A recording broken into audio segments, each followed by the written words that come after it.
Hi అండి. అందరూ ఎలా ఉన్నారండి? బాగున్నారా? నేనైతే చాలా బాగున్నానండి. ఈరోజు ఎంతో టేస్టీగా, ఎంతో స్పైసీగా గోంగూర పచ్చి రొయ్యలు, నిల్వ పచ్చడైతే చేశానండి. చాలా టేస్టీగా, చాలా కమ్మగా ఉంది. చూస్తుంటేనే నోరు ఊరిపోతుంది కదండీ! చాలా వచ్చింది. నేను చెప్పిన టిప్స్‌తో మీరు గనక ఈ పచ్చడి పెట్టారా అంటే సంవత్సరాల పాటు నిల్వగా ఉంటుంది. ముందుగా అయితే గోంగూరని 2, 3 టైమ్స్ బాగా వాష్ చేసుకొని, వాటర్ అంతా కన్నాల గిన్నె ఉంటుంది కదండీ! కన్నాల గిన్నెలో వేసేసి వాటర్ అంతా వాడిపోయిన తర్వాత మనం క్లాత్‌ని పరుచుకొని, మొత్తం గోంగూరని ఫ్యాన్ గాలి కింద ఆరబెట్టుకోవాలండి. వాటర్ ఏమి ఉండకుండా ఆరబెట్టుకుంటే, మనం ఎన్ని సంవత్సరాలు ఉంచుకున్నా సరే పచ్చడైతే పాడవదు. కొంచెమైనా తడుందా, చెమ్ముందా అంటే మాత్రం పచ్చడైతే బూజు పట్టే అవకాశం ఉంటదండి. మొత్తం గోంగూరని పలాచగా ఎండబెట్టుకోండి. నేనైతే రొయ్యలు హాఫ్ కిలో మీద తక్కువ, పావు కిలో మీద ఎక్కువ అండి ఈ రొయ్యలు. ఎందుకంటే బజార్‌లో ఎక్కడ రొయ్యలు, ఫిష్ చాలా వరకు టైట్ అయిపోయిందన్నమాట.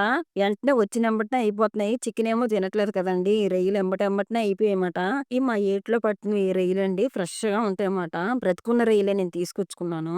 మీకు కూడా ఇలా దొరికితే ఏ ట్రైలే బావుంటుందండి. మేము సముద్రం ఫుడ్ అయితే అసలు ఏమీ తీసుకోము. ఇప్పుడు ఈ రొయ్యలనైతే చేసుకుందామండి. పైన తొక్క తీసేసుకొని, పైన ఒక పొట్టు ఉంటుంది కదా! పొట్టుని కూడా తీసుకొని మొత్తం అన్నీ క్లీన్ చేసేసుకొని, నీట్‌గా వాష్ చేసుకొని పక్కన పెట్టుకోండి. నేను గోంగూర కట్టలని మీడియం సైజ్ 2 గోంగూర కట్టలనైతే తీసుకున్నాను. 2 గోంగూర కట్టలకి కూడా 100 గ్రాముల కంటే కొంచెం ఎక్కువే తీసుకోవాలండి ఎండుమిర్చి. 4 టీ స్పూన్లు ఉంటాయండి ధనియాలు. ధనియాలే కొంచెం ఎక్కువ తీసుకోవాలి. 1 టీ స్పూన్లు మెంతులు తీసుకుందాం. 2 పెద్ద టీ స్పూన్లు జీలకర్రను తీసుకుందాం. స్టవ్ మీద కళాయి పెట్టుకున్నానండి. ఇప్పుడు మనం ముందుగా క్లీన్ చేసుకుని ఉంచుకున్న రొయ్యలనైతే వేసుకుందాం. రొయ్యల్లో వచ్చిన వాటర్ మొత్తం చుక్క లేకుండా మొత్తం ఇంకించేసుకోవాలండి. బాగా మగ్గించేసుకుంటే ఆ నీళ్ళన్నీ మొత్తం ఇంకిపోయి రొయ్యలు మాత్రమే ఉంటాయి. చిటికెడంతా పసుపు వేసుకుందాం. కలుపుకోండి. బాగా కలుపుకొని వాటర్ మొత్తం ఇంకించేసుకోవాలి. మంటని మీడియం ఫ్లేమ్‌లో పెట్టుకోవాలి. రొయ్యల్లో వాటర్ మొత్తం ఇంకిపోయినాయి. ఇప్పుడు రొయ్యల్ని సైడ్‌కి తీసుకుందాం. స్టవ్ మీద అయితే కళాయి పెట్టుకున్నానండి. ఇప్పుడు ఆయిల్ 3, 4 టీ స్పూన్లు వేసుకోవాలి.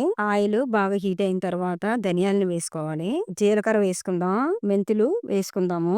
మంటని మీడియం ఫ్లేమ్‌లో పెట్టుకొని ధనియాలు, జీలకర్ర, మెంతులు బ్రౌన్ కలర్ వచ్చేంత వరకు కాస్త వేగాలి. మనం ముందు వేసుకున్న ఐటమ్స్ అన్ని బాగా వేగినాయి. ఇప్పుడు ఎండుమిర్చిని వేసుకుందాము.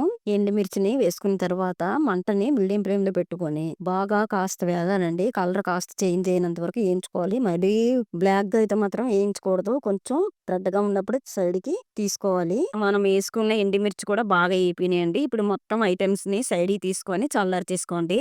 అదే ఆయిల్‌లో మనం ఆరబెట్టుకున్న గోంగూరనైతే వేసుకోవాలి. మొత్తం గోంగూరని వేసుకుంటూ, కలుపుకుంటూ మగ్గబెట్టేస్తే త్వరగా మగ్గుతుందండి. కొంచెం కొంచెం గోంగూర వేస్తా ఉంటే అలాగా మగ్గిపోతుందన్నమాట. ఒకసారి పట్టకపోయినా అలా కొంచెం కొంచెం మగ్గిన తర్వాత గోంగూర వేసుకోవాలి. ఒకసారి కలుపుకోండి. కొంచెం ఎక్కువ అనిపిస్తుంది కదా! ఒక నిమిషం, 2 నిమిషాలు ఉంచిన తర్వాత గోంగూర అయితే మగ్గిపోతా ఉంటదండి. అప్పుడు మనం ఉంచుకున్న గోంగూర మొత్తం అంతా వేసేసి మగ్గించేసుకోవచ్చు. చూడండి గోంగూర అయితే చాలా వరకు మగ్గిపోయింది. ఇంకా బాగా మగ్గాలండి. వాటర్ మాత్రం గోంగూర వాటర్ కూడా ఉండకూడదండి. మొత్తం మగ్గిపోయి ఓన్లీ గోంగూర మాత్రమే ఉండేటట్లుగా మగ్గించుకోవాలి. చూడండి గోంగూర అయితే మొత్తం మగ్గిపోయిందండి. అస్సలు వాటర్ ఏమీ లేదు. కనబడుతుంది కదా మీకు. అలా మగ్గించుకోవాలి. ఎంత బాగా మగ్గించుకుంటే మనకు సంవత్సరాలు సంవత్సరాలు నిల్వగా ఉంటుందండి ఈ పచ్చడి. అదే కళాయిలో 2, 3 టీ స్పూన్లు ఆయిల్ వేసుకొని మనం ముందుగా మగ్గించుకొని ఉంచుకున్న ప్రాన్స్ ని వేసుకుందాము. మంటని సిమ్ లో పెట్టుకొని సిమ్ నుంచి మీడియం ఫ్లేమ్ లోకి మార్చుకుంటూ అలా మొత్తం బ్రౌన్ కలర్ వచ్చేంత వరకు ప్రాన్స్ ని బాగా వేయించుకోవాలి. ప్రాన్స్ మనం తినేటప్పుడు చప్పదనం లేకుండా ఒక పావు టీ స్పూన్ సాల్ట్ ని వేసుకుందాం. సాల్ట్ వేయడం వల్ల క్రిస్పీగా ఎగుతాయి. నెక్స్ట్ వచ్చి తినేటప్పుడు చాలా రుచిగా ఉంటాయండి. రొయ్యలు అయితే చాలా తక్కువ అనిపిస్తున్నాయి కదా! గోంగూర అయితే మనం తీసుకునేది ఎక్కువైనా పర్వాలేదండి. ఒకవేళ రొయ్యలు తక్కువగా ఉంటే మళ్ళీ సేమ్ ప్రాసెస్ లో ఏపుకొని గోంగూరలో అయితే కలిపేసుకోవచ్చండి. నేను అదే పని చేస్తాను. నాకు చాలా తక్కువ అనిపించినాయి. మళ్ళీ ఇంకా నేను ఒక పావు కేజీ గాని, ఒక అర కేజీ గాని తెచ్చుకొని కలుపుకొని వేసుకుంటే గోంగూర నిల్వ పచ్చడి చాలా రోజులు నిల్వగా ఉంటుంది. టేస్ట్ సూపర్‌గా ఉంటుందండి. రొయ్యలు మాత్రం బాగా చల్లార్చేసుకొని మీరు మళ్ళీ గోంగూర పచ్చడిలో కలుపుకోవాలి. ప్రాన్స్ బాగా ఏగిపోయిన తర్వాత పైకి ఆయిల్ చూసారా? పొంగులా వస్తుంది చూసారా? అలా వచ్చిందా అంటే ప్రాన్స్ అన్ని బాగా ఏగిపోయినాయి అని అర్థం అండి. ఇప్పుడు ప్రాన్స్‌ని చల్లార్చేసుకోవాలన్నమాట. సైడ్‌కి తీసుకోండి. రోట్లోనైతే పచ్చడి రుబ్బుకుందామండి. మీడియం సైజు వెల్లుల్లిపాయని, పచ్చి ఎల్లుల్లిపాయని వేసుకుందాము. ఒక చిన్న నిమ్మకాయ సైజ్ అంత చింతపండు అండి. చాలా తక్కువ వేసుకోవాలి చింతపండు. గోంగూర ఆల్రెడీ పులుపుగా ఉంటుంది కాబట్టి. ఇప్పుడు మనం వేయించుకున్న ఐటెమ్స్ మొత్తం రోట్లోనైతే వేసేసుకోవాలండి. ఎండుమిర్చి, ధనియాలు, జీలకర్ర మొత్తం అన్నీ వేసేసుకోవాలి. దంచుకోండి. కొంచెం నలగడానికైతే టైం పడుతుందండి. ధనియాలు, జీలకర్ర, మెంతులు, ఎండుమిర్చి మొత్తం అన్నీ హార్డ్‌గానే ఉన్నాయి. బాగా దంచడానికైతే టైం పడుతుంది. మనం కొంచెం ఓపికగా దంచుకోవాలండి. కాస్త నలిగినయి. ఇప్పుడు పచ్చడికి తగ్గట్టుగా సాల్ట్‌నైతే వేసుకుందాం.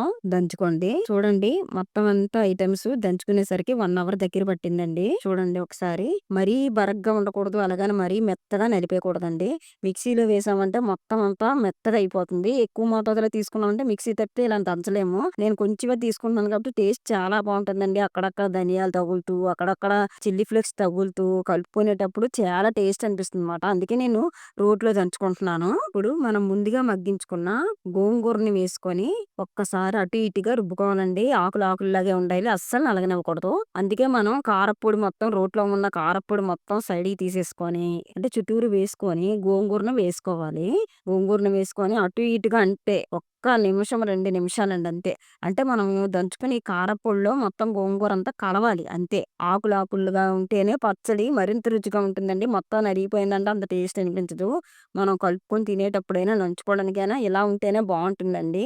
మరీ మెత్తగా పేస్ట్‌లాగా అయిపోయిందంటే రుచే ఉండదండి. ఆ ఫ్లేవర్, ఆ రుచి మారిపోతుందన్నమాట.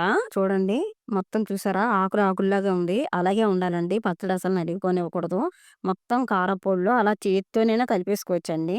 నేను ఒక 2 నిమిషాలంటే 2 నిమిషాలు అటు ఇటు అన్నాను. మొత్తం చేత్తోనే కలిపేసుకున్నానండి. బాగా కలుస్తుందనమాట. మనం వేసుకున్న ధనియాలు, జీలకర్ర, ఎండుమిర్చి, మెంతుల పొడి పచ్చడిలో కలుపుతుంటేనే టేస్ట్ అయితే అదిరిపోతుందండి. ఫ్లేవర్ అయితే చాలా బాగుంది. ఇప్పుడు రోట్లో నుంచి పచ్చడినైతే తీసేసుకుందాము సైడ్‌కి. అదే కళాయిలో తాలింపు అయితే వేసుకోవడానికి ఒక 6, 7 టీ స్పూన్లు ఆయిల్ వేసుకోవాలండి. కొంచెం ఎక్కువే పడుతుంది ఆయిలు. ఆయిలు బాగా హీట్ అయిన తర్వాత ఒక మీడియం సైజ్ ఎల్లుల్లిపాయనైతే ఒలుసుకున్నాను. ఆ ఒలుసుకున్న వెల్లుల్లిపాయ రేఖలనైతే వేసుకుందాము. అన్ని ఎండుమిరపకాయలను వేసుకోవాలి. కలుపుకోండి. ఒక ఎండుమిర్చి, వెల్లుల్లిపాయ తప్పించి ఇంకేమీ వేయకూడదండి పోపులో. మనం కరివేపాకు వేసుకున్నా సరే, కరివేపాకులో కొంచెం చెమ్మున్నా సరే పచ్చడైతే పాడైపోయే అవకాశం ఉంటుంది. నేనైతే కరివేపాకు వేసుకోవట్లేదు. మీరు కరివేపాకు వేసుకోవాలంటే ఎండబెట్టుకొని వేసుకోండి. చూడండి వెల్లుల్లిపాయలైతే కొంచెం బ్రౌన్ కలర్ వచ్చాయి కదా! ఆ కలర్‌లో ఉన్నప్పుడే స్టవ్ అయితే ఆఫ్ చేసేసుకొని పూర్తిగా చల్లార్చేసుకోండి. పచ్చడైతే నేను బౌల్‌లోకైతే తీసుకున్నానండి. ఇప్పుడు మనం వేయించుకున్న పోపు మొత్తము పచ్చడిలోకైతే వేసేసుకోవాలి. ఇప్పుడు మనం వేసుకున్న పోపు మొత్తం పచ్చడిలో బాగా కలిసేటట్లుగా కలుపుకోవాలండి. ఆయిల్ అయితే కాస్త ఎక్కువే పడుతుంది. నిల్వగా ఉండే పచ్చడి కాబట్టి ఆయిల్ కొంచెం ఎక్కువ వేసుకుంటేనే టేస్ట్‌గాను ఉంటుంది. నిల్వగా కూడా ఉంటుంది. పోపు మొత్తం బాగా కలిసి ఆయిల్ పైకి స్ప్రెడ్ అయినంత వరకు అంతా బాగా కలపాలి పచ్చడిని. ఫైనల్‌గా అయితే మనం వేయించుకున్న ప్రాన్స్‌ని పచ్చడిలోకైతే వేసేసుకుందాము. నా ఛానెల్‌లో పెట్టిన వీడియోస్ మీకు నచ్చినట్లయితే ప్లీజ్ అండి లైక్ చేయండి, షేర్ చేయండి, కామెంట్స్ పెట్టండి, సబ్స్క్రైబ్ చేయండి. నోటిఫికేషన్ కోసం అయితే గంట సింబల్‌ని అయితే యాక్టివేషన్ చేసుకోండి. Thank you for watching.